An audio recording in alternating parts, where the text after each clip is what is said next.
여러분 안녕하십니까. 광주 MBC 뉴스투데이입니다. 먼저 오늘의 주요 뉴스입니다.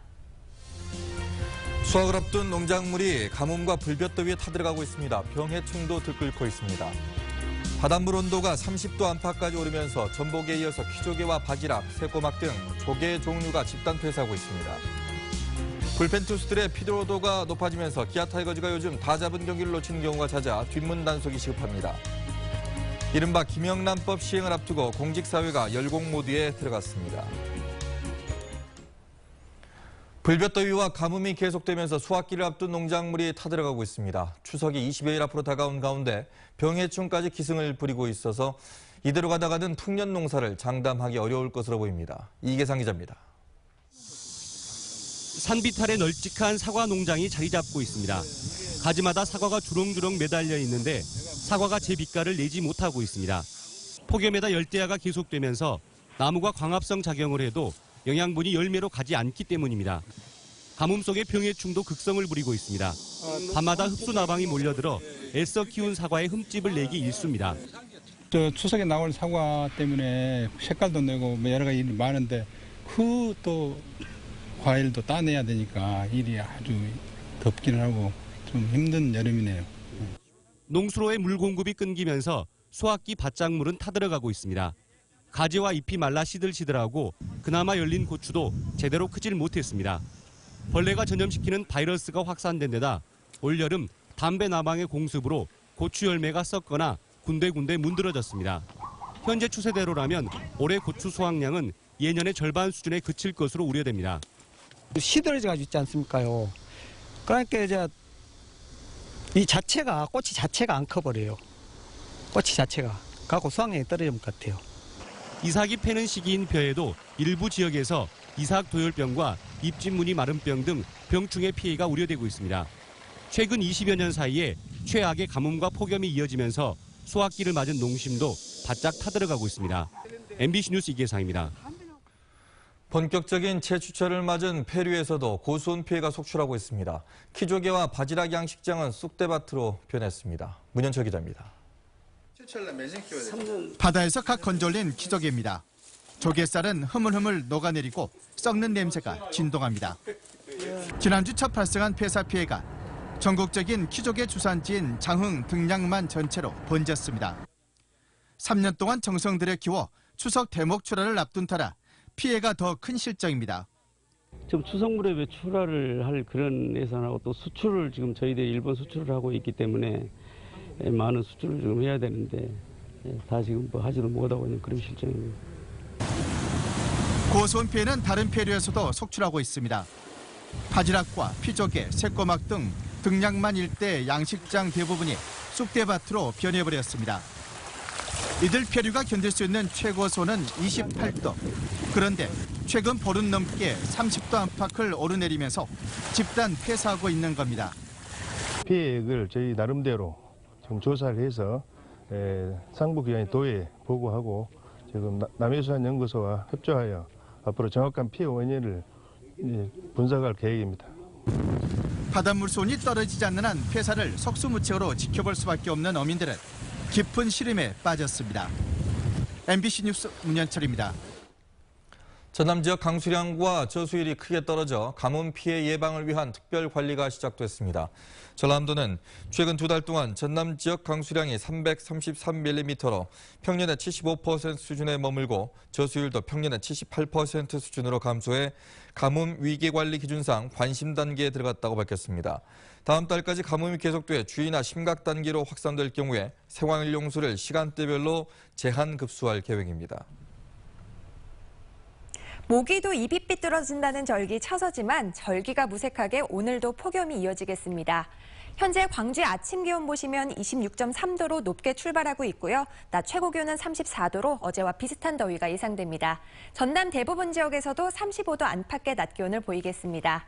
오늘 오후에도 서해안과 일부 내륙을 중심으로는 소나기가 쏟아지겠습니다. 예상 강우량은 5에서 40mm인데요. 천둥과 번개를 동반하는 곳이 있으니까 시설물 관리에 유의하셔야겠습니다.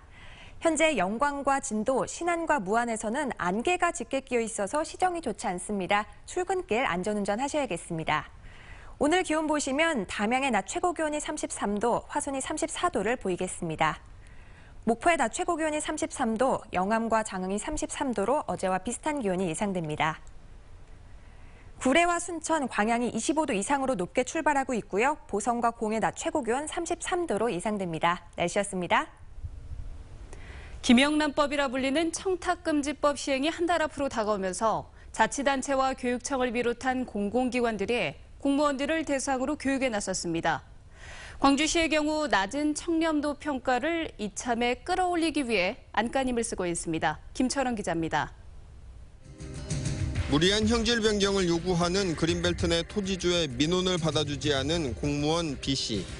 토지주와 친분이 있는 동료 공무원 C씨를 통해 같은 내용의 민원 청탁을 또 받았습니다. 이때 공무원 B씨가 민원을 받아주면 형사처벌을 받고 공무원 C씨도 과태료 처분 대상이 됩니다. 여기에다 민원 수용 여부와 상관없이 공무원 B씨의 경우 2차 청탁을 받은 사실을 신고하지 않은 사실만으로도 징계의 대상이 됩니다. 이와 같은 사례와 더불어 회식 때 외부인이 있으면 주의하고 영수증을 꼭 챙기며 부정청탁을 받을 경우 적극적으로 신고하라는 김영란법 가이드라인을 다시 한번 새깁니다. 어떤 일을 추진하든지 간에 공무원과 주민들 간의 어떤 신뢰가 형성이 되어야만이 어떤 정책을 하든지 잘 진행될 수 있지 않을까라고 생각하고 있습니다. 일명 김영란법 시행 한 달을 앞두고 자치단체와 공공기관들이 청렴서약서를 받고 사례 교육을 하는 등 본격적인 준비에 들어갔습니다. 국민권익위 청렴도 평가에서 다른 시도에 비해 저조했던 자치단체들은 이참에 낮은 청렴도 이미지를 벗기 위해 고강도 대책 마련에 부심하고 있습니다. 지금까지 수립해서 시행되고 있는 청렴정화 대책, 청탁금지법하고 결합을 해서 최선을 다할 예정입니다. 시행이 40여일 앞으로 다가온 청탁금지법에 따라 실제로 우리 사회가 공정하고 투명한 또 청렴한 사회로 탈바꿈할 수 있을지 카운트다운에 들어갔습니다. MBC 뉴스 김철원입니다. 20대 국회에서 달라진 정치 상황이 호남 예산 확보에 도움이 될지 주목됩니다. 광주시와 전라남도는 여소야대를 바꾼 20대 국회에서 더민주와 국민의당이 호남 민심을 잡기 위해 경쟁하는 상황에 현안 해결이나 예산 확보에는 긍정적으로 작용할 것으로 기대하고 있습니다. 또 호남 출신의 이정현 대표가 여당 대표로 선출된 데 대해서도 기대감을 나타내고 있습니다. 한편 광주시와 전라남도, 전라북도는 오늘 전북도청에서 새누리당과 예산정책협의회를 열고 현안 사업에 대한 지원을 요청할 예정입니다. 광주 군공항 이전 건의서 평가 결과가 적정으로 최종 통보됐습니다. 광주시는 군공항 이전 건의서에 대한 타당성 평가 결과를 국방부가 적정으로 최종 통보하면서 구체적인 예산 확보 방안과 갈등 관리 방안을 마련하도록 당부했다고 밝혔습니다. 또 평가 통과를 계기로 수원대구 등과 협력하면서 군공항 이전을 차질 없이 추진하겠다고 밝혔습니다. 광주지검 목포지청은 승진 이사에 부당하게 개입한 혐의로 입건된 전 전남도 소방본부장 박모 씨와 모 소방서장 박모 씨 등 4명에 대해서 무혐의 처분을 했습니다. 검찰은 이들이 직권을 남용한 증거가 부족하고 서류에 기록된 승진자를 바꾼 것은 내정 단계였기 때문에 문제가 없었다고 밝혔습니다.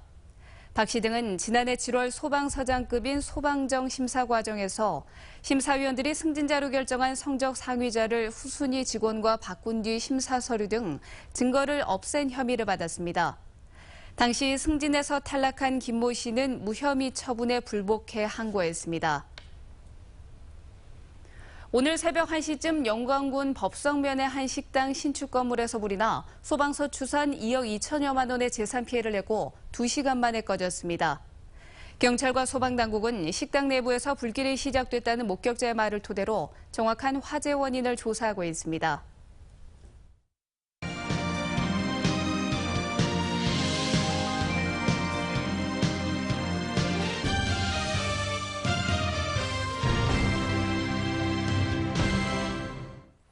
(2016) 광주 비엔날레가 10여일 앞으로 다가왔습니다. 올해 광주 비엔날레는 시내 곳곳으로 전시 공간이 확대돼서 다양한 작품을 선보입니다.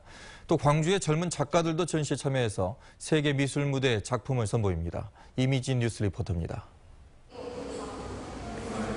광주 비엔날레 개막을 10여일 앞두고 독일의 설치미술 작가가 무등산 자락의 미술관을 찾았습니다.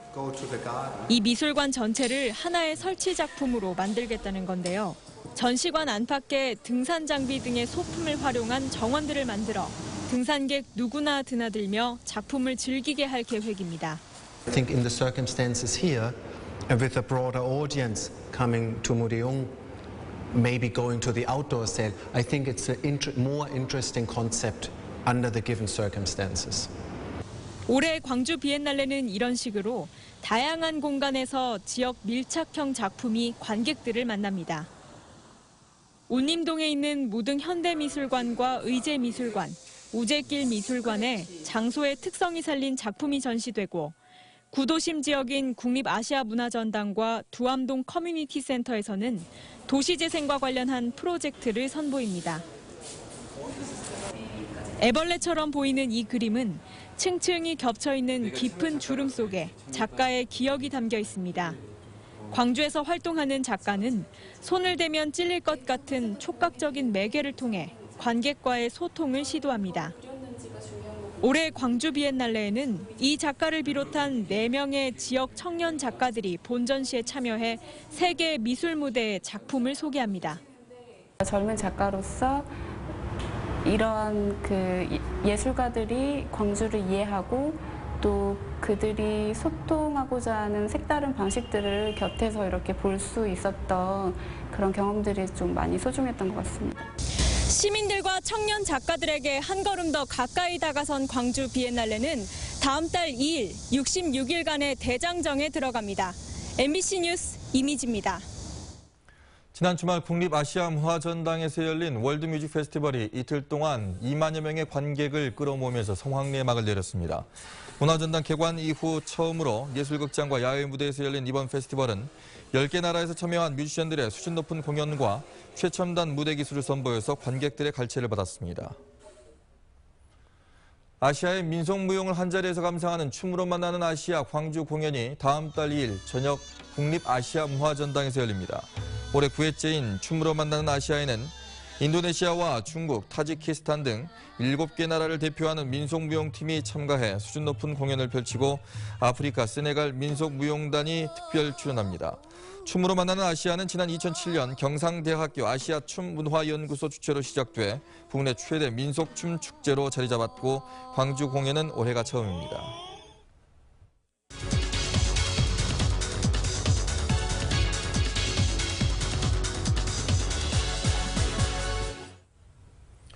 광주 비엔날레와 함께 광주를 대표하는 또 하나의 미술 이벤트가 있습니다. 내일 개막하는 광주 국제 아트페어인데요. 올해로 벌써 7회째를 맡고 있습니다. 오늘 이슈와 사람에서는 아트페어 홍보를 맡고 있는 임효숙 홍보위원장과 자세한 이야기 나눠보겠습니다. 안녕하십니까? 네, 안녕하세요. 네, 광주 국제 아트페어가 벌써 7회째인데요. 어떤 행사인지 소개 부탁드립니다.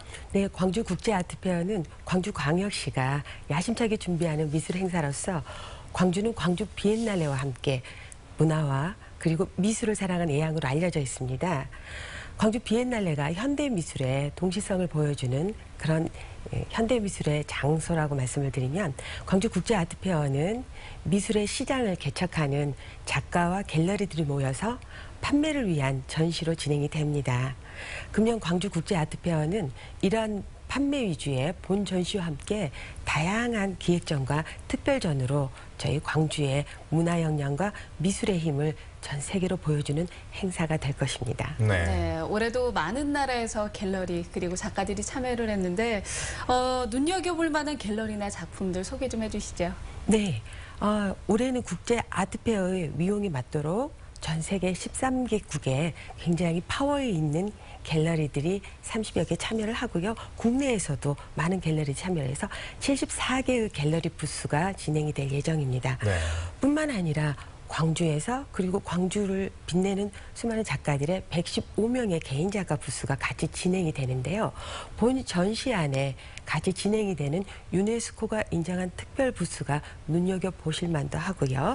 또 광주 비엔날레가 열리는 올해에는 광주 비엔날레 특별 전시가 저희 광주 국제 아트페어 현장에서 진행이 됩니다.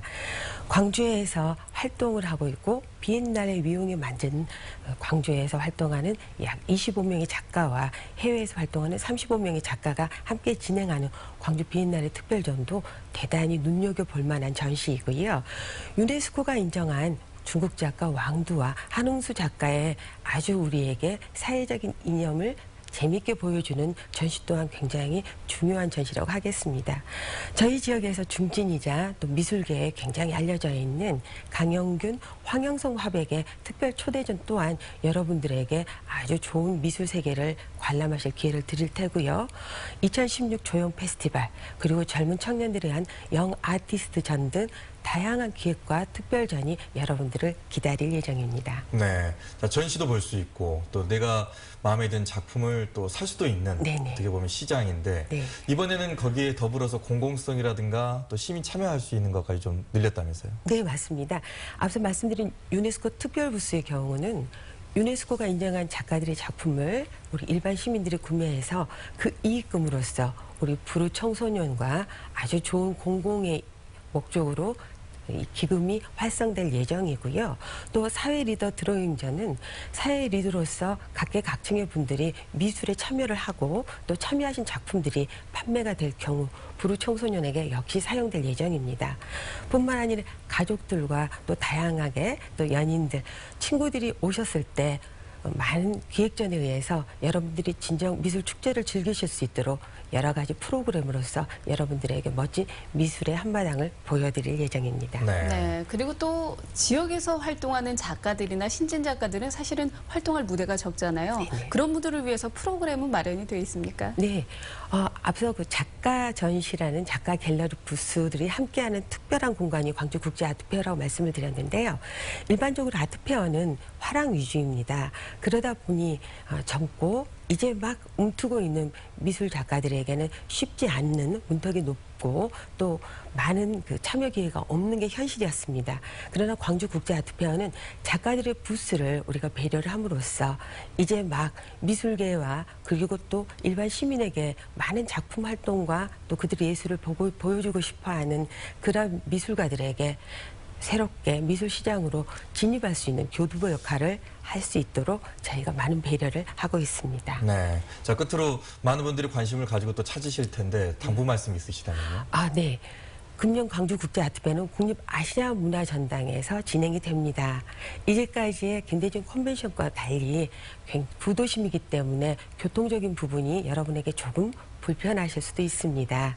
되도록이면 대중교통을 이용해 주시고요. 광주 지하철의 시원함을 느끼시면서 찾아와 주시면 찾아오시는 여러분과 또 관람을 하시는 순간순간에도 아주 쾌적하고 즐거운 관람이 이루어질 거라고 생각합니다. 네. 자, 좋은 결실 맺길 바라겠습니다. 이른 아침 나와주셔서 고맙습니다. 대단히 감사합니다. 요즘 기아 야구를 보는 분들 한두 점 차로 이기고 있어도 조마조마하시죠? 불펜진의 피로가 쌓이면서 최근 다 잡았던 경기를 놓치는 경우도 많은데요.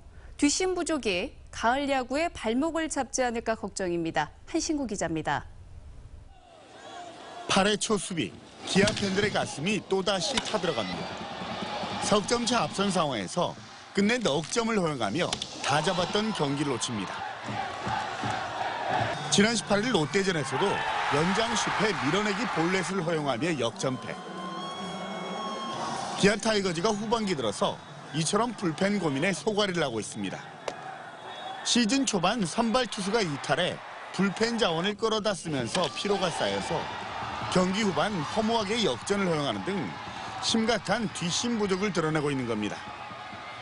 1, 2점 차 살얼음판 승부에서 약할 수밖에 없고 4, 5점을 이기고 있어도 안심하고 경기를 즐기기도 어렵게 됐습니다. 더욱이 이번 주 기아는 가을 야구 직행에 고비를 맞고 있습니다.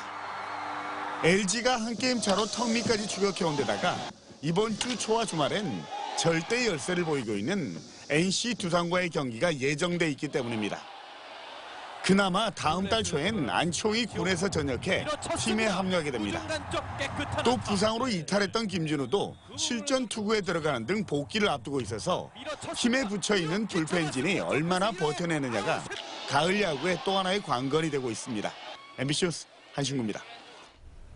기아 타이거즈가 2017 KBO 신인 2차 드래프트에서 경남고 투수 이승호 등 10명을 지명했습니다. 네 번째 지명권을 가진 기아는 올 시즌 51과 3분의 2 이닝을 던져 평균 자책점 2.08을 기록한 경남고 이승호 투수를 1순위로 지명했습니다. 또 2순위로 건국대 박진태 투수를 지명하는 등 이번 신인 2차 드래프트에서 투수 6명과 외야수 2명 등 모두 10명을 지명했습니다. 지구의 반대편인 브라질 리우에서 치러진 여름올림픽이 어제로써 막을 내렸습니다. 광주 전남 출신 선수들도 메달 획득에 한몫을 톡톡히 했는데요. 여자 양궁 단체전에서 금메달을 딴 최미선 선수가 모교인 전남 체육중고등학교를 방문했습니다. 김양훈 기자입니다. 한국 여자 양궁팀이 단체전 금메달 8연패에 신화를 썼습니다. 여자 양궁 대표팀의 막내 최미선 선수가 모교인 전남 체육중고등학교를 찾았습니다. 후배들의 뜨거운 환영 속에 애국가와 교가를 부르며 금메달을 땄던 잊지 못할 당시의 순간을 다시 떠올렸습니다. 최미선 선수는 후배들에게 힘든 시간을 이겨내고 열심히 운동을 하면 좋은 성과가 있을 것이라고 격려했습니다. 힘들었던 시기도 있었는데 그런 시간들이 있었기에 제가 이 자리까지 왔을 수 있었던 거라 생각하고요. 이제 같이 열심히 해서 4년 뒤에는 도쿄올림픽 꼭 같이 갔으면 좋겠어요. 전남 체육중고등학교 출신 가운데 최미선 선수는 올림픽 첫 금메달 리스트입니다. 학생들은 최 선수와 함께 사진을 찍고 기쁨을 나누며 훌륭한 선수가 되겠다는 각오를 다시 한번 마음속 깊이 새겼습니다. 저도 최미선 선배님처럼 열심히 해서 다음 올림픽에서 나가서 꼭 메달 따고 싶어요. 장만채 전라남도 교육감도 전남 체육의 위상을 전 세계에 널리 알린 최미선 선수에게 축하와 감사의 뜻을 전했습니다.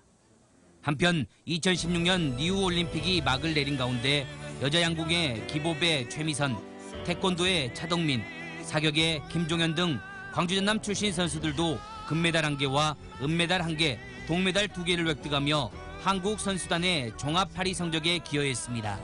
MBC 뉴스 김양훈입니다. 모기도 입이 삐뚤어진다는 절기 처서지만 절기가 무색하게 오늘도 폭염이 이어지겠습니다. 현재 광주의 아침 기온 보시면 26.3도로 높게 출발하고 있고요. 낮 최고 기온은 34도로 어제와 비슷한 무더위가 예상됩니다. 전남 대부분 지역에서도 35도 안팎의 낮 기온을 보이겠습니다.